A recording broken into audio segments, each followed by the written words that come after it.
I was tasked to share the word of God, mga kapatid. Hallelujah, sa helmet of salvation in the book of Ephesians chapter 6 verse 17, mga kapatid. Sabi doon, take the helmet of salvation. Di ko pakialaman yung iba doon, mga kapatid. Ito lang yung italakayin ko, helmet of salvation. Okay, kasi may naka-assign na doon sa susunod. So, what is helmet, mga kapatid? A helmet is a hard or padded protective hat, various types of which are worn by soldiers, police, motorcyclists, sports players, and others. Yung iba pa, mga kapatid, nagagamit ng helmet yung mga construction worker o yung mga contractors, di ba? Gaano makahalaga yung helmet, mga kapatid? Bakit ito ay required talaga, mga kapatid? Sa bawat mga riders, no? Praise God, kasi ang helmet ito ay proteksyon ng ating ulo. Sapagkat ito ang pinaka vulnerable, mga kapatid, in part of our body. In Roman soldier, the helmet is covered with their head, yung kanila, di ba? Yung sa Roman soldier, mas matindi yung helmet nila. Yung pinanood namin kanina sa YouTube, mga kapatid, yung ears nila nakakover, yung neck, to protect against the blows of the enemy. Di ba? Yun, mga kapatid, yung minsan, yung helmet nila, yung mata na lang yung lumalabas. Praise God. Si David, mga kapatid, he pointed the head of Goliath to kill him, no? Di ba? Kahit naka-helmet na si Goliath, pero binigyan ng katalinuhan si David ng Panginoon. Natirahin yung dito niya kasi may naka-open eh. May naka-open. So dapat ang ginawa doon ni Goliath, cover lahat yun. Pero yung hindi, kumpiyansa sila eh. Kasi di ba ang ano noon, mga gamit na itak lang. Ang gumamit lang si David lang gumamit ng bato. But the Lord gave wisdom to David how to defeat Goliath. Amen. So sa buhay natin, mga kapatid, pag hindi po tayo bigyan ng katilinuhan ng Panginoon to defeat the enemy, tayo po ay hindi po tayo mananalo sa away. We will never win the battle without God in our life. That's right, true. Amen? Amen. So that's why marami tayong mga battle sa buhay natin, mga kapatid, na tayo niya nanalo dahil tayo ay nakakilala sa Panginoon. Amen. At alam natin kung sino yung ating sasandalan. Hallelujah. Unlike those people outside, those people who doesn't know the Lord, sila po may konting problema lang, aligaga na sila.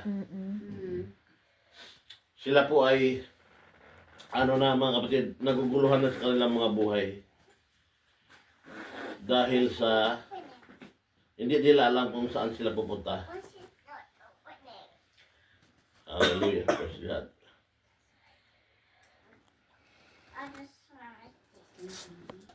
What is the helmet of salvation in Ephesians chapter 6 verse 17, mga kapatid?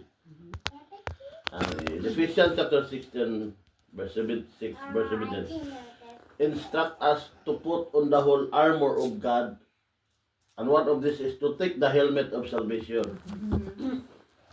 So once we put the whole armor of God, ang pinakamalaga na kasama doon yung huwag tayo naaalis, mga kapatid, na wala tayong helmet sa ulo.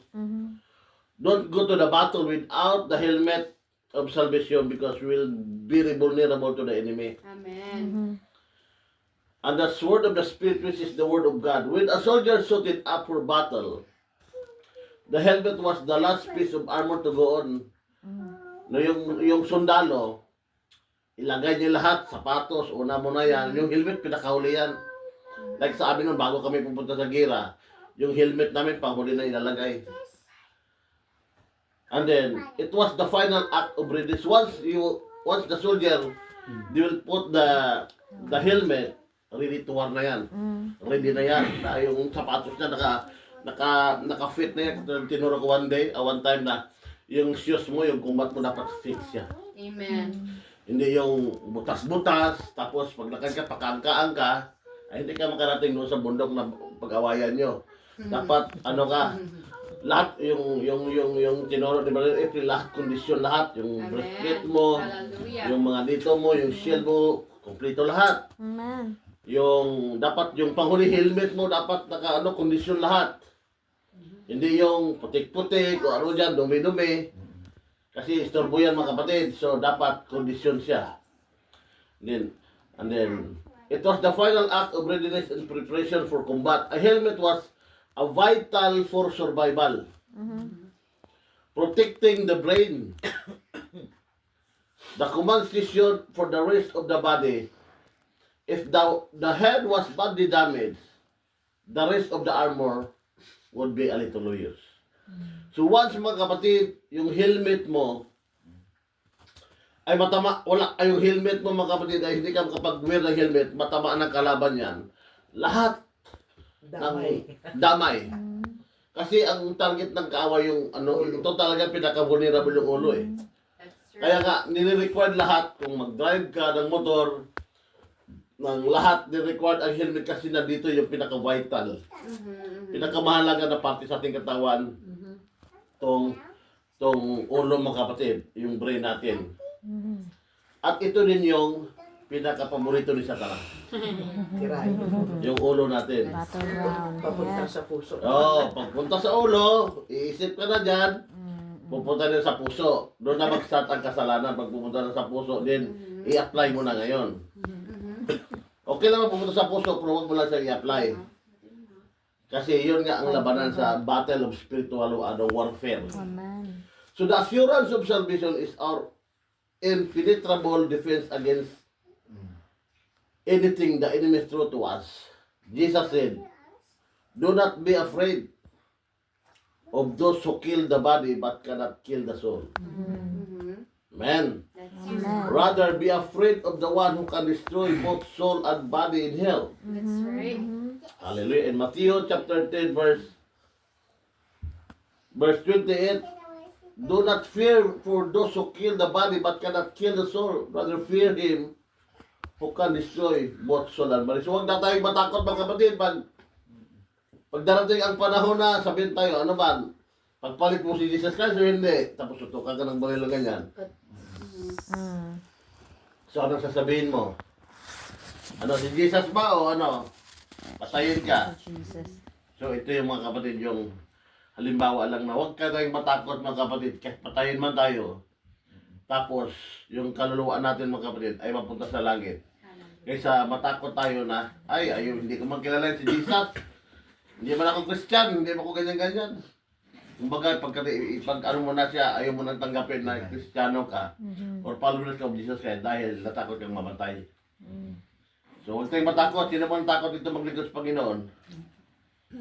Walang matakot mga kapatid, di ba? Because we are the soldier of Jesus Christ. Amen. Hallelujah. Hallelujah. Don't be afraid because the Lord is on our side. Amen. Hallelujah. The idea in this verse is that we prepare for Satan's attacks. We must grab the helmet and buckle it on tightly. Amen. Kailangan kunin natin helmet mga kapatid of salvation and then i-buckle natin mga kapatid tightly. Dapat yung helmet na may tali dito eh.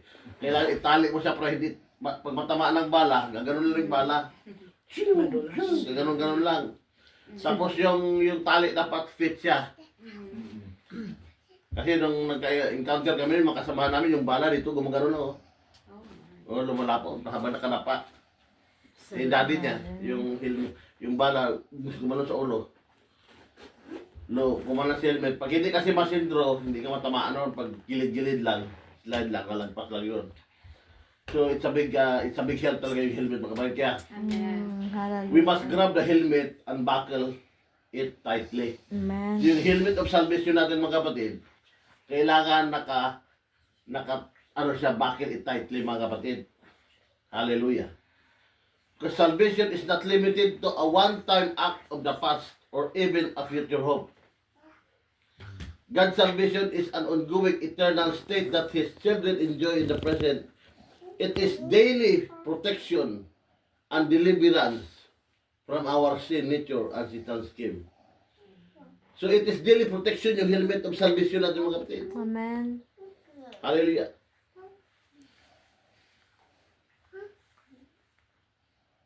Because of the power of the cross, our enemy no longer has any hold on us. Nung si Kristo'y namatay sa krus ng Kalbaryo, mga kapatid, hallelujah, tayo, binigyan niya ng kaligtasan. So, ang kaaway natin, wala na siyang karapatan na tayo hawakan. We are already bought by the blood of Jesus Christ. Amen. So, nung pinako si Jesus Christ sa krus ng Kalbaryo, yan ang salvation, mga kapatid, na binigay sa atin na grace. Amen. Hallelujah. He knows that, but he also knows that the most of God's children do not know that, or at least they do not live as if they know. We must learn to keep our helmets buckled so that his fiery missiles do not launch on our thoughts and set us on fire. We must learn to keep our helmets buckled, mga kapatid, so that this fiery missiles, yung missiles ng enemy, yung mga problema, yung mga tukso, yung mga pagsubok na pinapasok sa ating isipan, mga kapatid, ay ito, mga kapatid, ay kaya sunugin, mga kapatid, ng apoy ng Holy Ghost, mga kapatid. Hallelujah. Kailangan mayroon kayong panlaban sa atake ng kaaway. Amen. Yung helmet natin dapat hindi basta-basta matablan Amen. ng kaaway. Hallelujah. Praise God. Sapagkat tayo, mga kapatid, hallelujah, ay binili na ni Jesus Christ sa dugo ng Kalbaryo, mga kapatid. Amen. Through this helmet of salvation, we can destroy arguments and every lofty opinion raised against the knowledge of God and take every thought captive to obey Christ.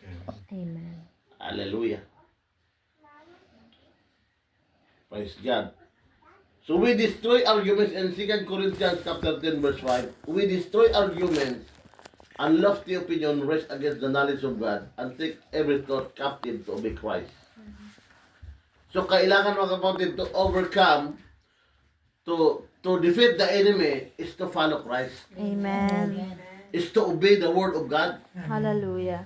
Hindi lamang na yung word of God ay pumasok sa isipan natin at hanggang doon na lang siya. At paglabas natin sa church, o paglabas natin sa gawain, yung ginawa natin ay pansanlibutan ulit.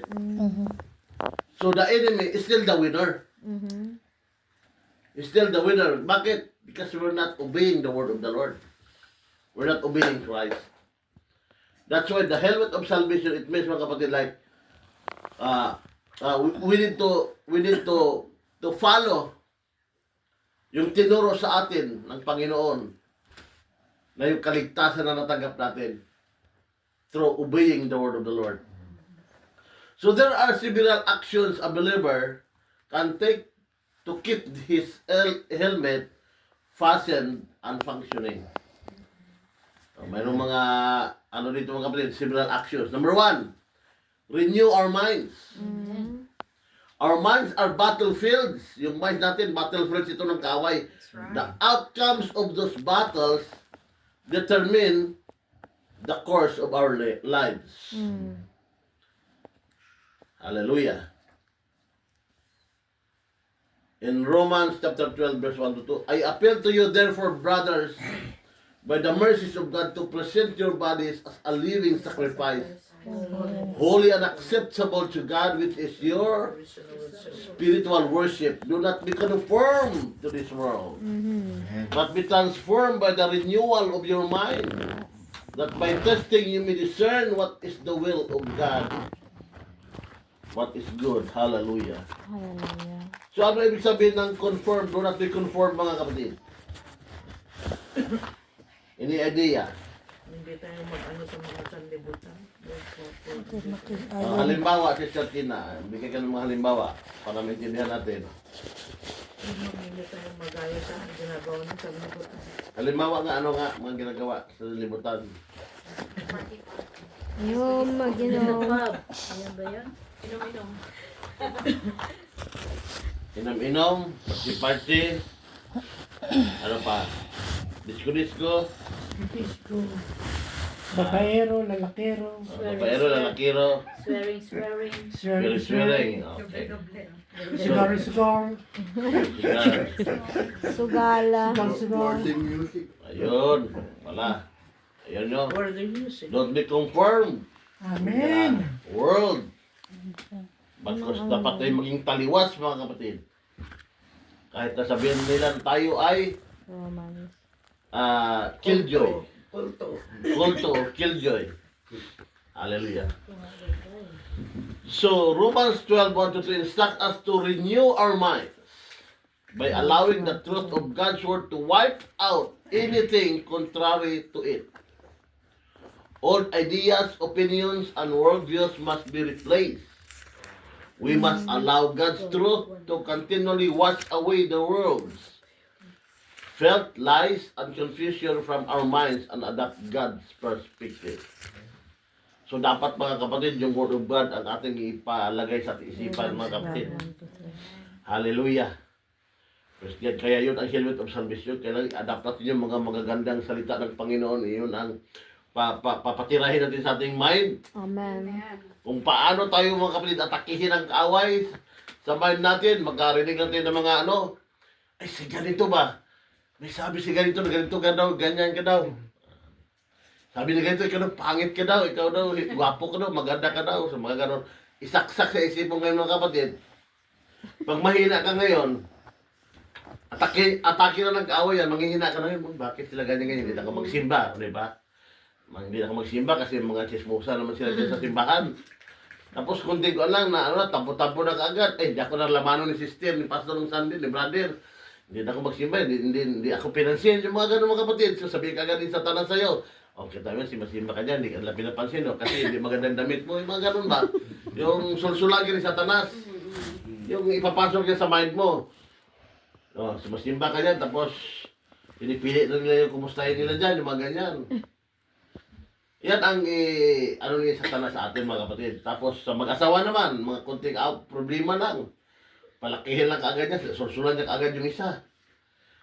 O ganito ganyan. So ngayon, masira ng espiritu ngayon. Pagkasira ng espiritu, Madamay pa sa iba. damay ng iba. Masigawan na yung kapitbahay. Mga ganun mga kapatid. Kasi atake talaga ng kaway yung... Ba't kapitbahay masigaw?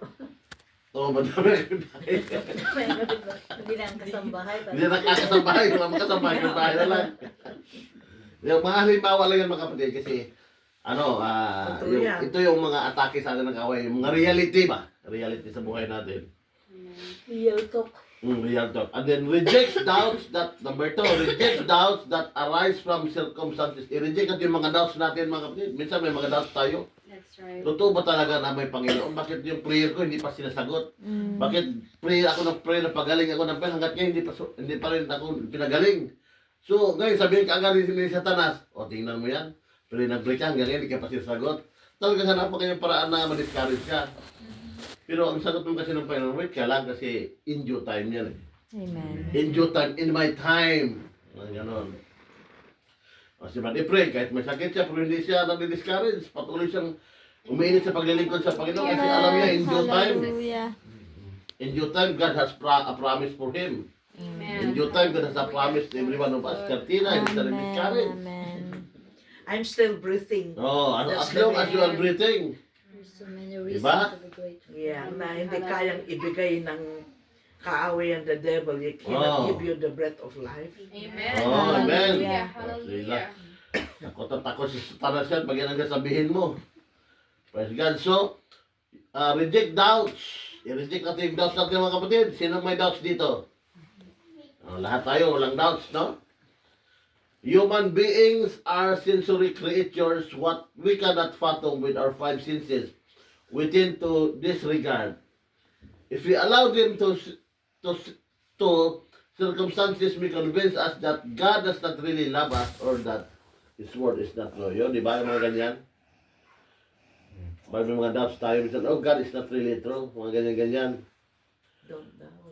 So, His word is not true or it is impossible to have faith and doubt. At the same time, God rewards our faith with the helmet of salvation firmly in place. Hallelujah. We can choose to believe what appears impossible. Yung mga imposible mga kapatid, imposible sa Panginoon, posible lang yan. Hallelujah. once we firmly place our helmet of salvation. Amen. Anong ibig sabihin? Once we firmly place our helmet of salvation, nandun yung faith natin. Nandun yung masigasig tayo sa Panginoon, kahit ano mangyari, I have faith in God. Yun ang helmet ng salvation. Why? Because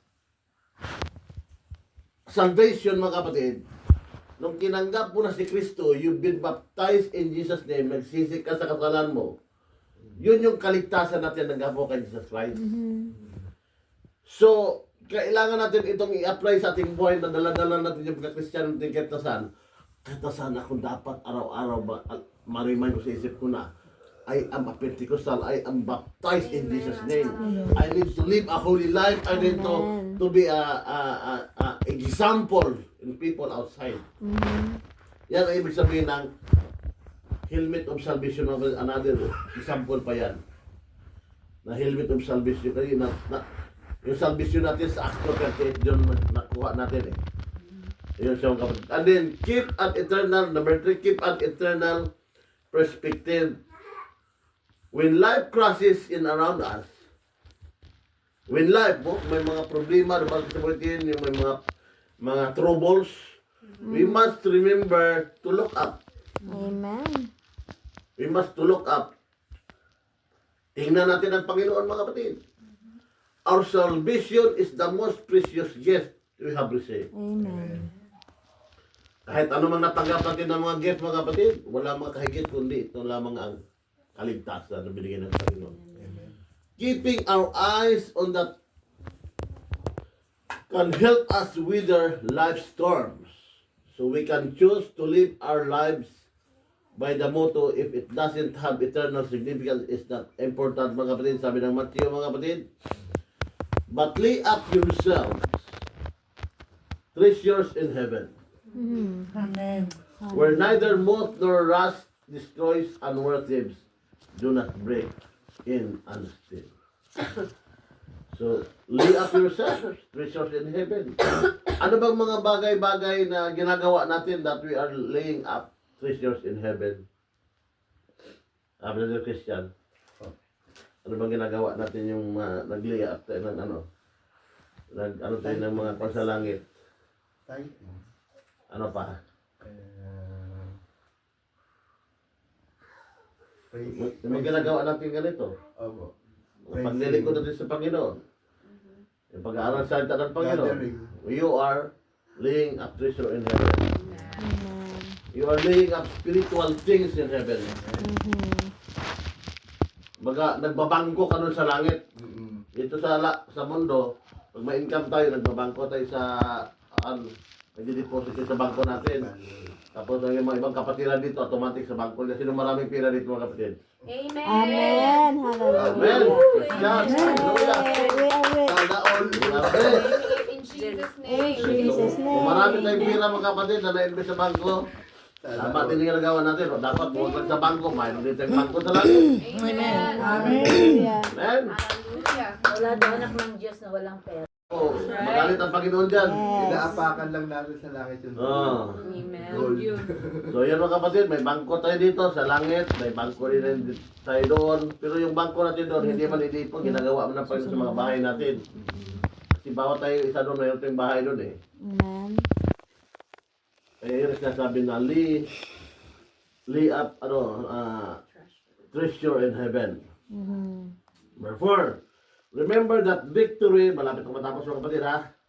Remember that victory is already accomplished. Amen. When we consider ourselves dead to sin, but alive to God. Amen. Yan, maganda yan pag minsan patay tayo sa kasalanan mga kapatid. But alive to God. Hallelujah.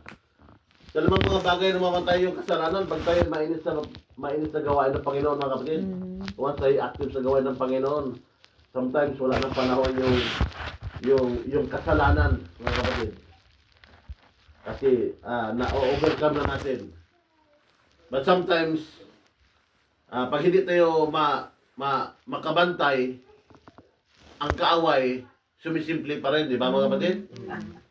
Lumalabas pa rin yung old man natin. That's true. Yung old man natin, di ba? Kahit pastor nga, kahit leaders nga minsan, pag hindi makabantay, nakakasakit pa siya ng kapwa niya. Nakakasakit pa siya ng kapwa minister niya, kasi pa siya ng kapwa kapatiran niya kasi hindi nabantayan. Right. Hindi na-guard. Kaya nga, kailangan talaga natin lagi ng prayer Amen. to ask God's power to cover us Amen. every single day in our life. Amen. Kasi we're not perfect eh. Kaya ginawa yun ng Panginoon na mayroon tayong kahinaan para tayo ay magtiwala sa Kanya. Hallelujah. Amen mga kapatid? Amen. Kasi gusto lang ng Panginoon na ako pa rin. Nilalang ko lang kayo, dapat kayo magtiwala sa akin, huwag kayo magtiwala sa sarili nyo. Hindi nyo kaya yan, si Satanas. Kaya nyo lang yan pag ako ang kasama nyo. Amen. That's right. Hallelujah. Amen, amen, hallelujah. Yeah. So, we eliminate many of the opportunities Satan uses to entrap us. When choosing sin is no longer an option for us because we recognize ourselves to be new creatures. Amen. So we recognize ourselves as new creatures, binago na tayo ng Panginoon. So yun mga kapatid, ang kagandahan doon that we recognize ourselves, bago ko na, I am born again now, bagong nilalang na ako, kailangan ko huwag nang bumalik doon sa dati kong buhay. Amen. Here, last mga kapatid, find all our hope in Him. In Psalms chapter 53 verse 25 says, "Whom have I in heaven but you? Besides you, I desire nothing on earth." Our helmet is most effective when we treasure what it represents. So dapat natin i-treasure yung helmet of salvation natin. Yung helmet of salvation na natanggap natin kay Jesus Christ. We must treasure it mga kapatid. Huwag nating huwag nating hayaan na makuha ng iba. The salvation Jesus purchased for us cannot share that place of importance in our hearts with earthly things. When pleasing the Lord is our supreme delight, we eliminate many of Satan's lures and render his evil suggestions powerless. As we wear the helmet of salvation every day, our minds become more insulated against the suggestions, Amen. desires, and traps the enemy lays for us. Hallelujah. So sa pagsuot ng helmet of salvation natin, everyday mga kapatid, ang minds natin ay more insulated against the suggestion mga kapatid. Hindi tayo basta-basta maniwala mga kapatid sa mga sulsul ng kaaway. Sa mga chismis mga kapatid ng kaaway. Hallelujah. Sa mga gossip ng kaaway mga kapatid. Hallelujah. Mostly pa naman, hindi pa naman sa labas yung mga gagamitan ng kaaway na sa loob lang ng bahay natin mga kapatid. Di ba? Niwala kayo ng mga kapatid? Minsan, kasama mo sa trabaho. Kasi ang kaaway hindi siya gagamit sa labas, sa loob. Para once na mayroong masaktan sa loob, malaki ang impact. Malaki ang impact. But for us, na tayo ay lumago na sa Panginoon, kailangan natin mga kapatid na maging matibay tayo. Hallelujah. We need to defeat the enemy through wearing our helmet of salvation and everything mga kapatid, our armor. Kaya panlaban natin sa Satanas mga kapatid. In doing so, we wear our salvation as a protective helmet that will guard our hearts and minds in Christ Jesus. Amen. So mayroon tayong helmet of salvation at kasama pa natin ang Panginoon to guard our hearts and minds. Amen. Ito yung pinaka-importante, yung minds at hearts. Yung atake ng kaaway. Once pag-atake ng kaaway sa minds, pupunta sa puso. Pagpunta sa puso, gagawa na ngayon. Gagawa na ngayon yung kasalanan yung flesh. Pagkagawa ng flesh, doon na. Magkakaproblema na. Kaya minsan, ang ginagawa ng kaaway, ang atake ng kaaway ngayon, yung family. Yung family. Ang pinaka-vulnerable talaga, ang tatay. Kasi once na ma-atake ng kaaway ang tatay, tapos na. Tapos na. Tapos nang Kaya dito nga, di ba, maraming mga anak dito, yung mga anak na naawa ko, minsan mga pasayaw natin mo, yung mga bata. Mga broken family. Mga broken family kasi wala silang tatay. Nanay nila, yung tatay nag-asawa ng isa, yung nanay naman nag-asawa ng isa.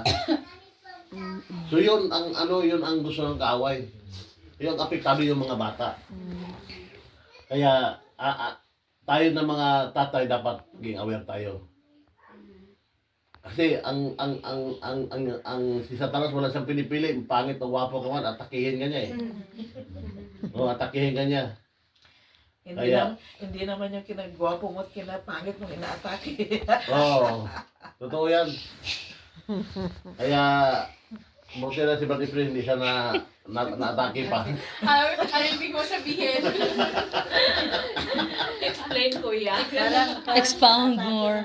And then sabi ng mga lalaki, atake lang naman kami sa mga mga Sino daw may sabi sa'yo, kuya? na Na hindi pa siya inatake. Sobrang atake nga eh. Yung mata mo nga eh, kung may sobrang atake. Ano eh. kaya gusto mo lumabas sa bahay, no? So yun mga kapatid, no, na yan, mas maganda ito, i-share din natin ito sa mga tatay, kung natin maganda na kailangan tayo mga tatay kasi ang target ng kaway. Ang nanay hindi masyado, ang target lang naman ng kaway sa nanay, bunganga lang naman. Hindi na naman. Pagpatay yung bunganga ng nanay, peaceful na. Ay, So yun mga kapatid, biro lang yan. So yun mga kapatid, tandaan natin yung helmet of salvation na sinasabi na kailangan natin na ilagay natin yung helmet of salvation everyday sa ating buhay. Ibig sabihin, huwag natin kalimutan na ako'y binago na ng Panginoon, ako ay binili ni Kristo sa banal na dugo, ako ay nabaptize in Jesus' name. With the Holy Ghost, I need to live a holy life. Yes. Kailangan hindi ako mag-conform sa salibutan, kailangan ako'y maging halimbawa sa salibutan. Yan dapat ang ibig sabihin ng helmet of salvation. Hallelujah. Kailangan tayo mga kapatid ay proud mga kapatid na, oh, I'm a soldier of Jesus Christ. amen. I have everything. I have the helmet, I have the sword, I have the lahat, mayroon mga kapatid. Yeah, we are soldier of Jesus Christ mga kapatid. Kaya let's clap our hands to the Lord. Hallelujah. Mga kapatid. At, I hope you learned something tonight for the helmet of salvation. Glory to God. Hallelujah. Hallelujah. Purihin ang Panginoon. So much,